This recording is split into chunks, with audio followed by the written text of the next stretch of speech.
Share त किनियो अथवा भनौं आईपीओ त पर्यो, तर अब यो कम्पनीले चाहिँ के गर्छ, यो कम्पनीको बिजनेस मोडल के हो, यो कम्पनीको वित्तीय अवस्था कस्तो छ, यो कम्पनीमा प्रोमोटरहरू को छन् त, यस्ता विभिन्न प्रश्नको उत्तर हो एनुअल रिपोर्ट। कम्पनीले कुनै पनि आर्थिक वर्षमा यानी फाइनान्शियल इयरमा गरेको वित्तीय विवरणको प्रकाशन यानी फाइनान्शियल पर्फर्मेन्स, व्यवस्थापन सम्बन्धी जानकारी, भविष्यमा गर्न सक्ने रणनीतिहरू यानी व्यापारिक रणनीतिहरू आदिको समरी बनाएर निकालिएको पुस्तकलाई यानी आदिलाई विस्तृतमा बुझाएर निकालिएको रिपोर्टलाई नै एनुअल रिपोर्ट भनिन्छ। एनुअल रिपोर्ट पढ्ने लगानीकर्ताहरू ती 10% लगानीकर्ताहरूमा पढ्न जान्छन् जो स्टक मार्केटबाट पैसा कमाउन सक्षम हुन्छन्। तर यसमा एउटा प्रब्लम छ।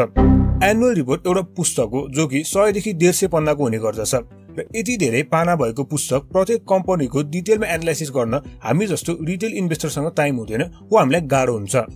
त्यसैले आजको यस भ्यालुएसन कोर्सको पार्ट 4 मा म हजुरहरूलाई कसरी स्मार्टली एनुअल रिपोर्ट एनालाइज गर्ने भनेर सिकाउने छु, जसको मद्दतले गर्दा 15 घण्टा लाग्ने एनुअल रिपोर्ट तपाईले मात्र 15 मिनेटमा पढ्न सक्नुहुन्छ। पहिलो पार्टमा हामी कुन टपिक एनुअल रिपोर्टको एनालाइसिस गर्दाखेरि छुटाउनुहुन्न र तिनीहरूको मतलब के हो भनेर बुझ्नेछौँ। दोस्रो भागमा हामी नबिल ब्याङ्कको एनुअल रिपोर्टलाई एक्जाम्पल लिएर इन्टरप्रेट गर्न ट्राई गर्नेछौँ, यानी कसरी एनालाइसिस गर्ने भनेर देखाउनेछौँ। र अन्त्यमा नबिल ब्याङ्कको फ्युचरमा हुने फ्री क्याश फ्लो कुन रेटले बढ्न सक्छ भनेर कन्क्लुजन पनि ड्र गर्नेछौँ। पार्ट 1। तपाईहरु मध्ये धेरैलाई याद छ कि छैन, मैले यो भन्दा अगाडिको पार्टमा यानी भ्यालुएसनको पार्ट 3 को अन्तिमतिर एउटा कुरा भनेको थिएँ। त्यस भिडियोको अन्त्यमा मैले भनेको थिएँ कि DCF भ्यालुएसन मेथडमा कम्पनीको फ्युचर ग्रोथ रेट एकदमै इम्पोर्टेन्ट हुन्छ र जो हामी एनुअल रिपोर्टको मद्दतले प्रेडिक्ट गर्न सक्छौं भनेर। त्यसैले यस सेक्सनमा रहेर हामी एनुअल रिपोर्टका विभिन्न इम्पोर्टेन्ट टपिकहरूको बारेमा डिस्कस गर्नेछौँ, जसको मद्दतले हजुरहरूले कम्पनीको फन्डामेन्टल एवं ग्रोथ रेट दुवै एनालाइसिस गर्न सक्नुहुनेछ। भ्यालुएसनको एउटा पार्ट ग्रोथ रेट प्रेडिक्ट गर्नु भएकाले म एनुअल रिपोर्टमा रहेको हेडिङलाई कुन चाहिँ ग्रोथ रेट थाहा पाउनको लागि एनालाइज गर्नुपर्छ र कुन चाहिँ पुरै कम्पनीको फन्डामेन्टल एनालाइसिस गर्न चाहिन्छ भनेर क्याटेगोराइज गरेर बुझाउँछु है त। बेसिकली मैले कुनै कम्पनीको एनुअल रिपोर्टलाई 4 भागमा बाँडेर पढ्ने गर्छु। पहिलो भाग हो बिजनेस ओभरभ्यू, दोस्रो पार्ट हो chairman CEO management report and discussion, तेस्रो पार्ट हो कर्पोरेट गभर्नेन्स र चौथो पार्ट हो फाइनान्शियल स्टेटमेन्ट डिस्क्लोजर्स। पहिले कुरा गरौँ बिजनेस ओभरभ्यूको बारेमा। यसमा कम्पनीको अपरेसन, प्रोडक्ट एन्ड सर्भिसेस, कुन इन्डस्ट्रीमा पर्छ, हिस्टोरिकल पर्फर्मेन्स आदि राखिएको हुन्छ। बेसिकल्ली यो पार्ट भनेको न्यू इन्भेस्टरलाई कम्पनीको बारेमा फ्यामिलियर बनाउन राखिदिएको हुन्छ। बिजनेस ओभरभ्यू वाला पार्टमा तपाईले एकचोटि राम्ररी पढ्नु भयो भने प्रत्येक वर्ष इनडेप्थ एनालाइसिस गर्न जरुरी हुन्न, किनकि कम्पनीको इन्डस्ट्री वा अपरेसन रिलेटेड वर्क त्यति फ्रिक्वेन्टली चेन्ज हुँदैन। बिजनेस ओभरभ्यू सेक्सनमा पनि हामीले न्यू प्रोडक्ट र पास्ट इयर ट्रेन्ड एनालाइसिस यी दुईवटा टपिक चाहिँ ग्रोथ रेट प्रेडिक्ट गर्न चाहिने भएकाले हेर्न छुटाउनु हुँदैन। दोस्रो पार्ट र one of the most important part भनेको चेयरम्यान, CEO र म्यानेजमेन्ट रिपोर्ट एन्ड डिस्कसन हो। सबै कम्पनीमा रहनुभएका उच्च पदाधिकारीहरू प्रत्येक वर्ष एनुअल रिपोर्ट अर्थात् वार्षिक प्रतिवेदनमा विगतमा कम्पनीले गरेको गतिविधि र भविष्यमा कम्पनीले अपनाउन सक्ने स्ट्राटेजी, इन्डस्ट्रीको अवस्था आदिको बारेमा शेयर होल्डरलाई बताउने गर्दछन् र त्यो कुरा हामीले chairman, CEO management report and डिस्कसनमा पाउने गर्दछौँ। साथै हामीलाई यो सेक्सनले कम्पनीले भविष्यमा गर्ने विभिन्न कुराको जानकारी दिने भएकाले र कम्पनीको म्यानेजमेन्ट कतिको स्ट्रङ छ भनेर पनि देखाउने भएकाले यो पार्ट हेर्न छुटाउनु हुँदैन। त्यसै गरी कम्पनीको व्यवस्थापन समितिमा को छन्, अडिट कमिटीमा को छन्, कम्पनी कस्तो सिस्टमले काम गर्छ, कम्पनीले कतिको इथिकल वेमा आफ्नो डे टु डे अपरेसनलाई चलाउँदैछ आदि कुराहरू हामीले कर्पोरेट गभर्नेन्स वा सिम्पली गभर्नेन्स सेक्टरबाट थाहा पाउन सक्छौँ। यो पार्ट हामीलाई ग्रोथ रेट प्रेडिक्ट गर्नको लागि भन्दा पनि फन्डामेन्टल एनालाइसिस गर्न बढी चाहिने हुनाले यो सेक्सन चाहिँ हामीले फन्डामेन्टल एनालाइसिस गर्दै हेर्नुपर्छ। र अन्त्यमा रहेको छ फाइनान्शियल स्टेटमेन्ट एन्ड डिस्क्लोजर्स। कम्पनीले एक आर्थिक वर्षमा गरेको सम्पूर्ण वित्तीय विवरण प्लस नियामक निकायले कम्पनीलाई खुलासा गर्न भनेको विवरण हामीले यो सेक्सनमा पाउन सक्छौँ। फाइनान्शियल स्टेटमेन्ट भित्र balance seat, profit and loss account, cash flow statement आदि हुन्छन् र त्यसमा पनि नोट नम्बर भन्ने कुरा हुन्छ, जसले हामीलाई त्यस विवरणहरू भित्र के छ भनेर झन् थप राम्रोसँग डिटेल जानकारी दिन मद्दत गर्दछ। त्यस्तै रेगुलेटरी डिस्क्लोजरमा कम्पनीका भित्री विवरण जस्तै कम्पनीमा चलिरहेको केसहरू, कम्पनीमा रहेका प्रोमोटरहरूको विवरण आदि महत्त्वपूर्ण जानकारीहरू हुने गर्छन्। यो सेक्सन पनि ग्रोथ रेट भन्दा पनि कम्पनीको इनडेप्थ एनालाइसिस गर्दा चाहिने भएकाले यसलाई कम्पनीको फन्डामेन्टल एनालाइसिस गर्दा नै एनालाइज गर्नु राम्रो हुन्छ। त्यस्तै अब समरीमा हेर्दा हामीले के बुझ्यौं भने फन्डामेन्टल एनालाइसिस गर्दा चारवटै सेक्सनमा रहेको टपिकहरू इनडेप्थमा पढ्नुपर्छ, तर फन्डामेन्टल एनालाइसिस गरेर भ्यालुएसन निकाल्दाखेरि चाहिने ग्रोथ रेटको लागि हामीले बिजनेस ओभरभ्यूमा न्यू प्रोडक्ट र past year trend, chairman, CEO, management report and डिस्कसनमा सबै र अरू बचेको दुईवटालाई त्यति इन्डेक्समा पढ्नु नपर्ने भनेर बुझ्यौं। यो भिडियो भ्यालुएसन कोर्सको नै पार्ट भएको हुनाले यहाँ चाहिने सम्पूर्ण कुराहरू मैले योभन्दा अगाडिको पार्टहरूको भिडियोमा नै बुझाइसकेको थिएँ।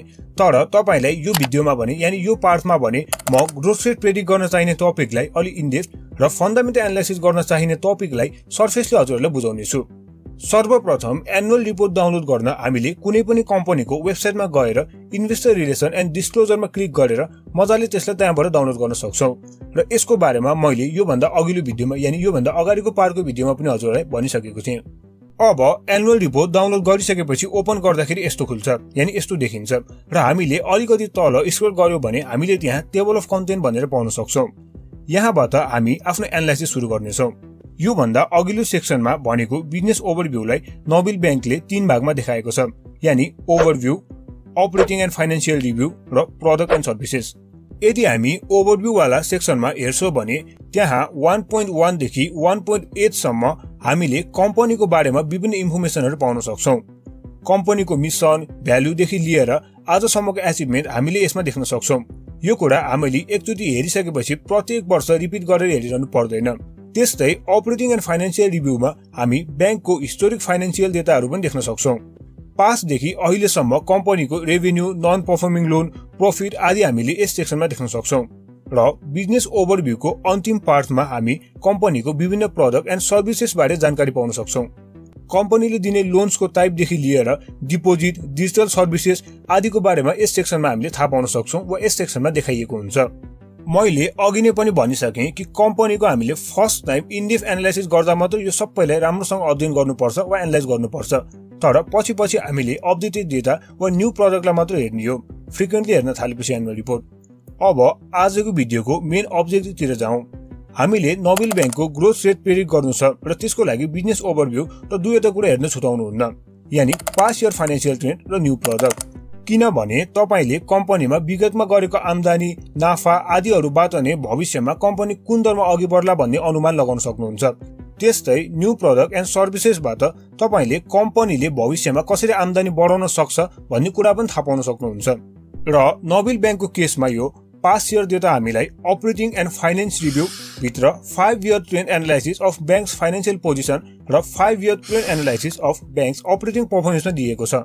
यहाँ बैंकको फाइनान्शियल पोजिसनलाई एनालाइसिस गर्दाखेरि पास्ट 5 इयर्समा डिपोजिट अन एभरेज 17% को सीएजीआरले बढेको छ र लोन एन्ड एडभान्सेस पनि 22% को सीएजीआरले बढेको छ, जुन चाहिँ एकदमै राम्रो हो।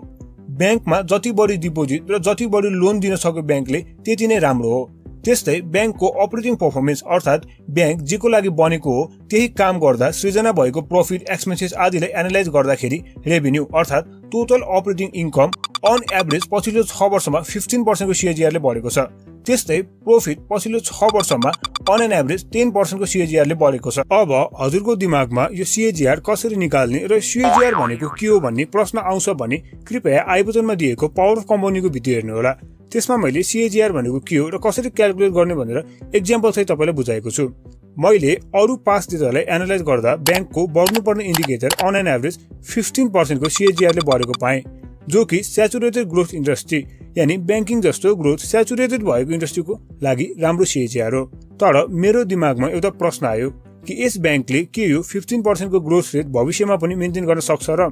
त्यसैले मैले बैंकको प्रोडक्टहरू हेरेँ र प्रोडक्टहरू हेर्दा मलाई नोबेल डिजी बैंकिङ इनोभेटिभ र फ्युचरिस्टिक प्रोडक्ट लाग्यो। नोबेल डिजी बैंकिङ एउटा डिजिटल बैंकिङ सेवा हो जसको मद्दतले चाहिँ तपाई बैंकमा गएर गर्नुपर्ने सबै कामहरू घरमै बसेर डिजिटल डिभाइसको मद्दतले गर्न सक्नुहुन्छ। अनलाइन एकाउन्ट खोल्न, लोन लिन, क्रेडिट कार्ड, डेबिट कार्ड लिन जस्ता सबै कामहरू तपाईले अनलाइनै गर्न सक्नुहुन्छ। यस प्रोडक्टको बारेमा थप बुझ्न तपाईलाई मैले डिस्क्रिप्सनमा दिएको एउटा लिंकबाट क्लिक गरेर गएर तपाईले बुझ्न सक्नुहुनेछ। सो मलाई यो प्रोडक्ट मन पर्यो किनभने अबको फ्युचर भनेको डिजिटलाइजेसनकै नै हो। त्यसकारणले गर्दाखेरि भविष्यमा नबिल बैंकले आफ्नो यो ग्रोथ रेटलाई मेन्टेन गर्न सक्छ जस्तो मलाई लाग्यो।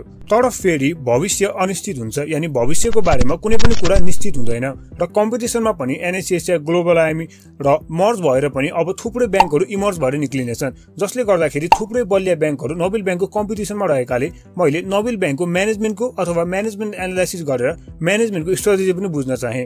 हामीले एनुअल रिपोर्टमा हेर्नुपर्ने सेकेन्ड कुरा यानी चेयरम्यान, सीईओ र म्यानेजमेन्ट रिपोर्ट एन्ड डिस्कसन त्यो मैले हेर्ने विचार गरेँ।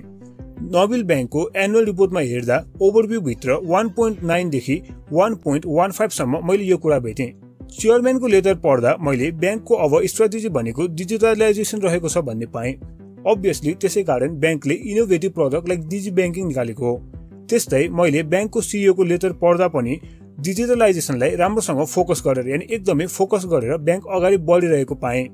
र अझ बढी एनालाइसिस गर्दै जाँदा नबिल बैंकको स्ट्रेटेजिक डिसिजन भन्ने टपिकमा मैले एउटा इन्ट्रेस्टिङ बैंकको स्ट्रेटेजी पाएँ, नबिल 2025। नबिल 2025 मा बैंकले फिस्कल इयर 2020-21 देखि 2024-25 सम्म क्लियर गोल बोकिरहेको पाइयो। नबिल 2025 पञ्चतत्वको फिलोसफीबाट इन्स्पायर भएर बनाइएको रहेछ, जसमा बैंकले अग्नि तत्व यानी सेल्स पिलर, वायु तत्व यानी सपोर्ट पिलर, आकाश तत्व यानी स्ट्रेटेजी पिलर, जल तत्व यानी कन्ट्रोल पिलर र पृथ्वी तत्व यानी कम्प्लायन्स पिलर मानेको रहेछ। र यसको बारेमा अझ बढी जान्न हजुरले यो एनुअल रिपोर्ट मजाले पढ्न सक्नुहुन्छ र यहाँबाट मजाले बुझ्न सक्नुहुन्छ। अब एनुअल रिपोर्टको थर्ड र फोर्थ पार्ट यानी कर्पोरेट गभर्नेन्स र फाइनेन्शियल स्टेटमेन्ट चाहिँ ग्रोथ रेट निकाल्दा त्यति चाहिँदैन। गभर्नेन्समा चाहिँ तपाईले बोर्ड अफ डिरेक्टर र कमिटीहरूमा को छन् भनेर हेर्नुपर्छ। फाइनेन्शियल स्टेटमेन्ट एन्ड डिस्क्लोजरमा हामीले हेर्नुपर्ने भनेको disclosure under sub rule 3 and 4 भन्ने डिस्क्लोजर हो।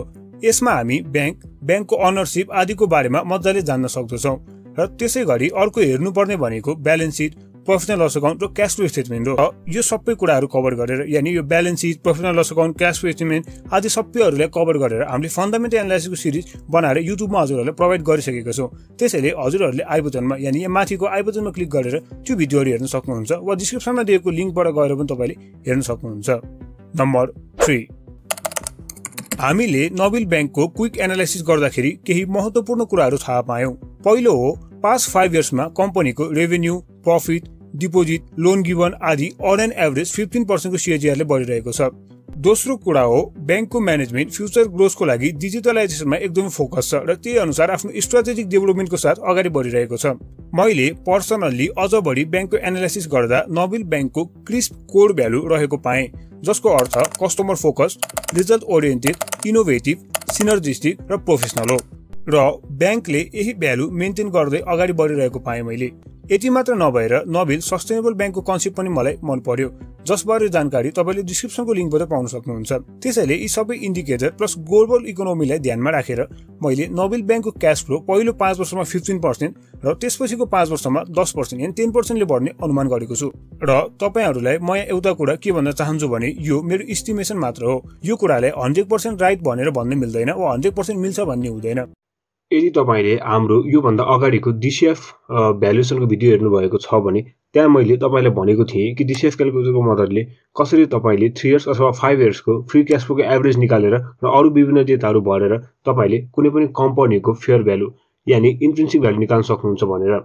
त्यस्तै नै तपाईलाई मैले आज नबिल बैंकको ग्रोथ रेट भने 1 देखि 5 इयर्सको 15% र 6 देखि 10 इयर्सको 10% भने यदि तपाईले नबिल बैंकको पासको डिभिडेन्डहरुलाई अथवा पासको रिटर्नलाई हेर्नुहुन्छ भने 15% को रिटर्न नबिल बैंकले इजिली दिन सक्छ। र अरु सबै कुराहरू अब तपाईले भर्नुहोस् भनेर म चाहन्छु। यानी तपाईले मैले फ्री क्याश फ्लो कसरी निकाल्ने भनेर पनि सिकाइसकेँ र एभरेज फ्री क्याश फ्लो निकाल्न पनि सिकाइसकेँ। भने ग्रोथ रेट कसरी निकाल्ने अथवा कसरी प्रेडिक्ट गर्ने भनेर पनि मैले तपाईलाई भनिसकेँ। भने डिस्काउन्ट रेट कसरी निकाल्ने लगायतका सबै कुराहरू मैले तपाईले अहिलेको यो भिडियोसम्म आइसक्दाखेरि भनिसकेको छु। त्यसैले तपाईको होमवर्क वा भनौं तपाईले तल अब कमेन्टमा तपाईले फ्री क्याश फ्लो निकालेर मलाई नबिल बैंक इन्ट्रिन्सिक भ्यालु कति आउँछ भनेर कमेन्ट गर्नु होला र रिप्लाई तपाईले स्योर पनि दिनेछु कि तपाईले निकालेको भ्यालु सही छ वा गलत छ भनेर। यदि तपाईलाई हामीले गरेको यो सानो कोसिस मन पर्यो भने भिडियोलाई लाइक गरिदिनु होला, च्यानललाई सब्स्क्राइब गरिदिनु होला र साइडमा रहेको बेल आइकनलाई पनि क्लिक गरिदिनु होला। र लास्टमा हाम्रो भिडियो हेरिदिनु भएकोमा धन्यवाद।